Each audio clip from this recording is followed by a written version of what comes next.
Assalamu alaikum, good morning, good afternoon, and a very good evening. Whichever time zone you're watching me from, welcome to CMM. I am Farzana Afzal, and today we will talk about Tory leadership race in UK. जैसा कि आपको पता है last week UK की जो prime minister Liz truss ने resign कर दिया था just after 44 days of taking over the prime ministership और तारीख में लिज ट्रस का नाम भी सुनहरे गोल्डन स्पार्कली हरूफ से ज़रूर लिखा जाएगा as the shortest serving prime minister of UK. तो अब उनकी जगह पे जो वो क्या कहते हैं ना कि नाम रह जाएगा, चेहरा तो बदल जाएगा। तो अब ये है कि अब देखना ये है कि प्राइम मिनिस्टर की जो तस्वीर खाली हुई है उस तस्वीर में किसका चेहरा, किसकी तस्वीर फिट होती है उस फ्रेम में। तो उसके लिए लीडरशिप रेस के लिए 3 जो नाम इस वक्त जो है वो आगे आ रहे हैं, बल्कि आ चुके हैं। उसमें ऋषि सुनाक जो है वो सबसे लीड कर रहे हैं। ऋषि सुनाक हैं, उसके बाद बोरिस जॉनसन जो एक्स प्राइम मिनिस्टर और एक दफ़ा फिर से वो प्राइम मिनिस्टर बनने की और टोरी लीडर बनने के सुनहरे ख्वाब देख रहे हैं। तो और उनके बाद तीसरे नंबर पर पेनी मॉर्डेंट हैं। उनकी जो बैकिंग बहुत कम है, उनकी बैकिंग इस वक्त ताहाल 21 है, जबकि जो दूसरे नंबर पर है मिडल में है बोरिस जॉनसन, उनके पास 51 की बैकिंग है, 51 टोरी एमपीज़ की। और जो ऋषि सुनाक है वो 100 का जो थ्रेशोल्ड था कि 100 एमपीज़ की बैकिंग जिनके पास होगी वही लोग बैलेट पेपर पर जाएंगे। तो ऋषि सुनाक के पास इस वक्त as I talking to you now उनके पास राइट नाउ 108 एमपीज़ की बैकिंग आ चुकी है। ये जो वीकेंड यहाँ पर शुरू हो चुका है और ये जो वीकेंड है ये इन तीनों कंटेस्टेंट्स के लिए और पूरी टोरी पार्टी के जो पार्लियामेंटेरियन हैं उनके लिए ये कोई रिलैक्सिंग वीकेंड नहीं है, क्योंकि इस वीकेंड में बहुत से राब्ते हो रहे हैं आपस में, बहुत से contacts, phone calls, meetings behind close door हो रही हैं बातें कि ज़्यादा से ज़्यादा जो है वो इंडोर्समेंट हर कैंडिडेट चाह रहा है कि उनको मिले। तो विच इज़ ऑब्वियसली ये ज़रूरी है, पॉलिटिक्स का हिस्सा है और पॉलिटिक्स में चीज़ें जो हैं वो बहुत रैपिडली चेंज होती हैं। तो मंडे तक देखते हैं कि क्या होता है, मंडे को सिचुएशन क्या है और कौन से जो है वो 2 ऋषि सुनक तो ज़ाहिर है कि वो बैलेट पे आएंगे और क्या बोरिस जॉनसन बैलेट पे आ पाते हैं। उनके बाद तीसरे नंबर पे पेनी मॉर्डेंट, उनकी क्या सिचुएशन है। और मंडे को जो है वो शॉर्ट लिस्टिंग होगी और बैलेट पेपर का ऐलान होगा। और फिर उसके बाद जो फ्राइडे 28 ऑफ अक्टूबर है, नेक्स्ट फ्राइडे, उसमें जो है वो प्राइम मिनिस्टर का ऐलान किया जाएगा कि जो भी वो जीतेंगे। और उसके बाद जो Monday week on Monday the 31 of October उस पर जो प्राइम मिनिस्टर अपने अहदे का चार्ज संभालेंगे और जो न्यू चांसलर हैं जेरेमी हंट वो नई फिस्कल पॉलिसी का ऐलान करेंगे। अब देखना यह है कि चूँकि कंट्री इस वक्त एक फाइनेंशियल टर्मोइल से गुजर रहा है, आपको पता है कि हम लोग कॉस्ट ऑफ एनर्जी क्राइसिस और कॉस्ट ऑफ लिविंग क्राइसिस और जो एनर्जी क्राइसिस से हम गुजर रहे हैं, इन्फ्लेशन में हम आ गए हैं, रिसेशन है, इंटरेस्ट रेट बहुत ज़्यादा हो गए हैं। तो ये सारी सिचुएशन से निपटने के लिए जेरेमी हंट क्या नई रिफॉर्म्स लेकर आते हैं और किस किस्म की जो नई वो फिस्कल मॉनेटरी पॉलिसी क्या पेश करते हैं, जो कि इस वक्त कंट्री को सबसे ज़्यादा ज़रूरत इस बात की है। और ताकि जो है वो मुल्क को basically what it is the our country right now we need a strong and robust fiscal policy, जिससे कि जो कंट्री की जो इकोनॉमी है उसको स्टेबलाइज किया जा सके, उसको नॉर्मल किया जा सके, ताकि हम सब जो इन हालात से दो चार हैं इनसे हम निकल सके। और इन सारी सिचुएशन में जेरेमी हंट के जो पिछला जो रिकॉर्ड रहा है एनएचएस के साथ वो कुछ अच्छा नहीं रहा। उन्होंने एनएचएस में काफ़ी कट्स किए थे जिसकी वजह से हम सब लोग सफ़र किए हैं, पूरे कंट्री ने सफ़र किया और कर रहे हैं, क्योंकि शॉर्टेज ऑफ स्टाफ है, केयरर्स को स्टाफ केयरर्स अवेलेबल नहीं है एल्डरली लोगों के लिए। और मतलब बहुत शॉर्टेज हो गई है, बहुत मुश्किल है, अपॉइंटमेंट्स बहुत देर से मिल रही हैं, हॉस्पिटल अपॉइंटमेंट्स जो हैं वो डिलेड हो गई हैं बहुत ज़्यादा, कई महीनों पे चली जाती हैं। और तो और मतलब जीपी के जो अपॉइंटमेंट जो है वो आपको नहीं मिलती है, उसके लिए बहुत मुश्किल होती है, बहुत लंबी क्यू होती है। तो ये सारी चीज़ें जो हैं ये पूरे हम लोग सब इस मुश्किलात का दो चार हैं। उसकी वजह यह है कि टोरी पार्टीज़ ने कोई अच्छे इकदाम कंट्री के लिए नहीं किए और 12 साल से इनकी जो गवर्नमेंट चल रही थी,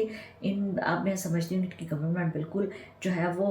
यके बाद दीगरे गलतियों की वजह से जो है वो लोग बहुत उनसे डिसअपॉइंट हो चुके हैं। अवाम में ग्रास रूट लेवल पे मेरी बहुत से लोगों से बात होती है और सब लोग इस वक्त यही चाह रहे हैं कि एक जो है वो तो न्यू लीडरशिप हो गवर्नमेंट की,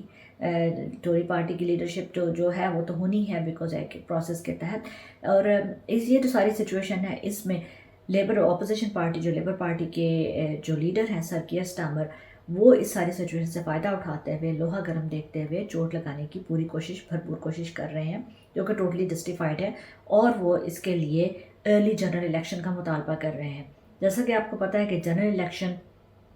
2 साल के बाद दिसंबर 24 में होना मुतवक्को है या फिर अर्ली 25 में, तो 2 साल के पीरियड में इलेक्शन होने ही है। लेकिन इस वक्त जो है चूँकि बहुत सारी गलतियाँ आपको पता है, थेरेसा मे जो है उन्होंने इंट्रोड्यूस कराया, ब्रेक्सिट इंट्रोड्यूस कराया, फिर ठीक है बोरिस जॉनसन आए, उन्होंने उसको डिलीवर किया बिकॉज चूँकि वो प्रोसेस में था, so somebody had to deliver, so he had to deliver. उसके बाद फिर ये कोविड के जो चैलेंजेस आ गए, उसके बाद जो सबसे ज़्यादा मुश्किलात इस वक्त हुई हैं यूके का यूक्रेन वॉर को फंड करना और उसमें उनका सपोर्ट करना और साथ देना, जिसका खमियाजा जो है वो हम एज ए नेशन हम भुगत रहे हैं। और ये बात समझनी है कि सबसे पहले गवर्नमेंट्स को चाहिए कि their own people come first, their own nation come first. जो चीज़ नेशनल इंटरेस्ट में नहीं हो वो आपको नहीं करनी चाहिए। लेकिन टोरी ने बगैर किसी चीज़ की परवाह किए, टोरी गवर्नमेंट ने, और इन्होंने रशिया यूक्रेन वॉर में यूक्रेन को फंड कर रहे हैं, सपोर्ट कर रहे हैं वेस्ट के साथ मिल के। लेकिन जिसका नुकसान किसको हो रहा है, who is suffering, who is paying the price for it, you and I, we are all paying the price for it as in the result of rising energy prices. हमारे जो रशिया ने क्या किया है कि जैसा कि आपको पता है कि हमारी 40% गैस जो है वो रशिया से आती है, और रशिया ने रिवेंज के तौर पे या इंतकामी तौर पे उन्होंने वो अपनी नॉर्थ स्ट्रीम 1 पाइपलाइन जो है वो बंद कर दी कुछ अर्सा पहले, जिसकी वजह से सप्लाई जो है वो ज़ाहिर है कि वो कम हो गई, डिमांड ज़्यादा है, लिहाजा प्राइसेस जो हैं वो ज़्यादा है गैस की, बिजली की, और आम आदमी के लिए बहुत मुश्किल है। गो के एक तरफ से ये ग्रांट का भी ऐलान कर रहे हैं, वो सारा गवर्नमेंट ने किया है कि पैकेज, सपोर्ट पैकेज हम लोगों को दिया जाए, लेकिन that is not enough at all. We need to come out of this जो है फाइनेंशियल और जो इंस्टेबिलिटी है, इससे we need to bring the country out, और जो है वो नॉर्मल हालात में ही चीज़ों को नॉर्मल सिचुएशन पर लाने की बहुत ज़रूरत है। और सर कियर स्टारमर जो है, जो लेबर के पार्टी की जो प्लेजेस हैं वो अच्छी हैं, रिफॉर्म्स अच्छी हैं, लेकिन मेरा एक कंसर्न है कि लेबर पार्टी का हमेशा से ये रहा है कि टैक्स पेयर से जो है वो टैक्स को बढ़ाया जाए और टैक्स पेयर से पैसा लेकर जो है वो लोगों को बेनिफिट्स दी जाए, विच इज़ फेयर इनफ। लेकिन ये है कि बहुत से लोग जो है वो सिस्टम को हर जगह पे अब्यूज़ कर रहे होते हैं। लेबर पार्टी का कहना ये है कि लोग टैक्स अवॉइडेंस करते हैं और वो टैक्स जो है टाइम से नहीं देते या कम देते हैं। तो इसी तरीके से जो है वो मैं उसके जवाब में ये है कि जो लोग जो सोशल वेलफेयर बेनिफिट्स पर हैं, टैक्स क्रेडिट्स पर हैं, तो वो भी सिस्टम को अब्यूज़ कर रहे हैं। तो इसी तरह से चेक एंड बैलेंस जो है वो हर जगह होना चाहिए। Good and bad, honest dishonest people, they are found, they exist in every culture, class, country, every society, ठीक है, एवरी क्लास मेनली। तो ये बात यहाँ पे एप्लीकेबल होती है कि अगर वहाँ पे कुछ लोग हाई एंड पे, टॉप एंड पे जो टैक्स पेयर हैं वो कुछ कर रहे हैं जो कि गलत है, किसी को नहीं करना चाहिए। इसी तरीके से लोग, लेबर पार्टी को ये समझना चाहिए कि वो अपना चेक एंड बैलेंस रखें, और जो लोग वाकई डिज़र्विंग है, और स्ट्रिक्ट एक जो क्राइटेरिया होना चाहिए बेनिफिट्स हासिल करने का। बहुत से लोग जो हैं वो जॉब्स पर एम्प्लॉयमेंट अवेलेबल होते हुए भी वो पार्ट टाइम जॉब कर रहे हैं, फुल टाइम नहीं कर रहे या ओवर टाइम नहीं कर रहे। रीज़न ये कि उनको चूँकि टॉप अप वहाँ से आ जाता है टैक्स क्रेडिट से, तो लिहाजा वो बाहर जाकर काम करने की क्या ज़रूरत है। तो ये इस तरीके की जो है ये बहुत सारी चीज़ें देखने में आती हैं। तो इसी वजह से जो है जो टैक्स पेयर हैं उनको इस बात की तकलीफ़ होती है, दुख होता है कि हम लोग मेहनत करते हैं, काम करते हैं, और हमारा पैसा जो है वो बहुत से ऐसे लोगों को दिया जाता है जो कि उसके हकदार नहीं होते। तो ये चीज़ जो है ये लेबर पार्टी को थोड़ा सा इसमें देखने की ज़रूरत है। और बाकी जो है वो मतलब ये कि इकनॉमिक जस्टिस जो है वो हर जगह होना चाहिए, ठीक है। और दूसरी बात ये कि सोशल जस्टिस की बात करते हैं लेबर पार्टी, एनएचएस को सपोर्ट चाहिए, एनएचएस की फंडिंग चाहिए बहुत ज़्यादा, उसको ठीक करने की ज़रूरत है। और जो है दूसरी बात ये कि जो यूक्रेन वॉर में जो साथ दे रहा है ब्रिटेन, वो उस चीज़ को जो है वो ख़त्म करना चाहिए। तो लेबर पार्टी जो है वो हमेशा से एंटी वॉर उनकी पॉलिसी रही है, और प्रो वॉर पॉलिसी उनकी कभी नहीं रही, वो एंटी वॉर उनकी पॉलिसी है। और जो प्रमोट करते हैं वो पीस को पूरी दुनिया में, और ह्यूमन राइट्स को, और वर्कर्स राइट्स को भी वो प्रमोट करते हैं। लोकल वर्कर्स ने देखें कि जिस तरीके से रेलवे की जो स्ट्राइक्स हुई हैं, बसेस की स्ट्राइक्स हुई हैं, उसकी वजह से पूरी कौम को, पूरी पब्लिक को जो है वो एक परेशानी का सामना करना पड़ा है, चूँकि उनके डिमांड जो है, उनके वेजेस के जो भी उनके डिमांड्स थे वो पूरे नहीं हो रहे थे, लिहाजा वो स्ट्राइक्स की गई। तो ये चीज़ें जो मतलब यके बाद दिख बहुत सारी चीज़ें ऐसी हुई हैं कि टोरी पार्टी ने बिल्कुल सोचा कि हमें मुल्क के लिए तो कुछ करना ही नहीं है, और अपने इनके जो एक सर्टन जो सर्कल है वहाँ पे जहाँ पे दौलत घूम रही है उसी को हमने वो लेकर आगे चलना है। और दूसरी बात यह है कि इमिग्रेंट्स जो राइट्स हैं, माइग्रेंट्स के जो राइट्स हैं वो भी प्रोटेक्ट नहीं है। जो रवांडा प्लान था और जो रवांडा प्लान चल रहा है टोरी पार्टी का बनाया हुआ, और वो किस कदर वो रूथलेस प्लान है जैसा कि आप जानते हैं। और अगर आप मेरा सोशल मीडिया फॉलो करेंगे, फरजाना अफसल के नाम से मेरा पेज है फेसबुक पे, और फरजानगी के नाम से, तो उस पर आपको बहुत सारे मेरे आर्टिकल्स ऐसे मिलेंगे, और जिसमें कि मैंने बहुत सारे न्यूज़ आर्टिकल्स लिखे हैं, एनालिसिस लिखे हैं कि जब इलीगल इमिग्रेंट्स वहाँ पर आते हैं जो कि इलीगल ट्रैफिकिंग के ज़रिए आ रहे हैं, तो बजाय ये कि आप उन ट्रैफिकर्स को कंट्रोल करें, उनको पकड़ के यहाँ पे यूके में उनको डिटेंशन सेंटर्स में रख दिया जाता है, और फिर वहाँ डिटेंशन सेंटर्स में उनके साथ जो इतना गलत सलूक होता है, नौजवान बच्चियाँ हैं और फीमेल्स हैं जो यंग बच्चियाँ हैं, और उनको फैमिलीज़ को सेपरेट मतलब अलग-अलग से उनको डिवाइड किए होते हैं लोग, और उनको मर्दों के साथ रखा जाता है। तो बहुत सारी चीज़ें जो हैं वो एक यहाँ पे बहुत गलत हो रही हैं। तो ये जो माइग्रेंट्स के राइट्स जो हैं वो प्रोटेक्ट करना बहुत ज़रूरी है। तो बहरहाल इस वक्त ज़रूरी ये है कि जनरल इलेक्शन जो है वो अर्ली जनरल इलेक्शन 2 साल तक का वेट बहुत लंबा है, और अब जो है वो आवाम पूरी तरीके से मायूस हो चुकी है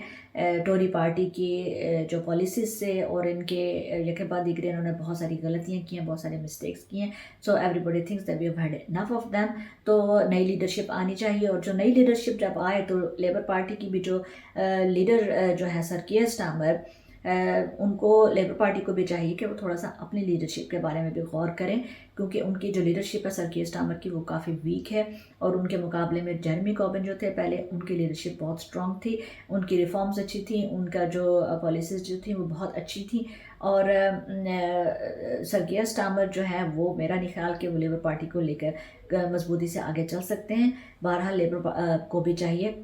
जिस तरह टोरी पार्टी की जो है वो लीडरशिप रिप्लेस हो रही है, इनके लिए भी हमें अब कंट्री को चाहिए कि एक नई क़यादत में, और अगर लेबर पार्टी आती है तो उनको भी अपनी नई क़यादत लाएं, और फिर जनरल इलेक्शन का मुतालबा करें, और फिर जनरल इलेक्शन में जो है वो उनको कामयाबी होने के बहुत ज़्यादा चांसेस हैं। और मुल्क को यकीनन एक नई क़यादत की ज़रूरत है, and a new monetary policy, totally redesigned, a brand new monetary policy, जिससे जो है वो मुल्क जो है वो इकॉनमी जो है वो स्टेबल हो सके और हालात सारे नॉर्मल हो सकें, क्योंकि